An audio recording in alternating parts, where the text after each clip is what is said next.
মোচাটা ভালো করে বেছে কেটে নিয়ে আমি হলুদ জলে ধুয়ে নিয়েছি। মোচাটাকে আমি নুন দিয়ে সিদ্ধ করে নিয়েছি। কড়াই বসিয়ে তেল গরম করে নিয়েছি।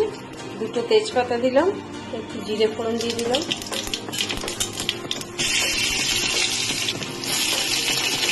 আলুগুলো একটু ভেজে নেবো। নুন দিয়ে দিয়েছিলাম, একটু হলুদ দিয়ে দিলাম।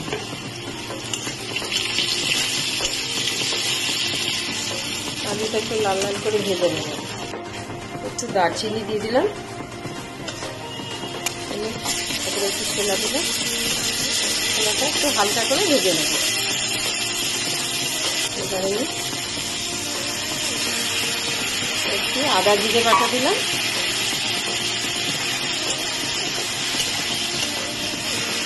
মশলাটা একটু ভেজে নেব।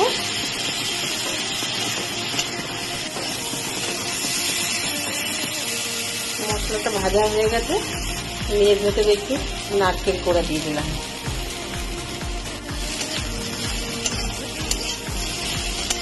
নারকেলটা একটু ভেজে নেব। কয়েকটা লঙ্কা দিয়ে দিলাম, কাঁচা লঙ্কা। আমি মোচাটা দিয়ে দেবো।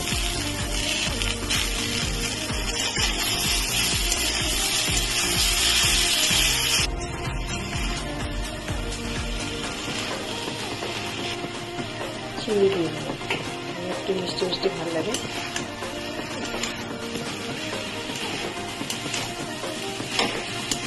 ঘি খেলে ঘি দিয়ে নামিয়ে নিয়ে ভেজে দেবো। নুন মিষ্টি সব ঠিক করে দিলাম।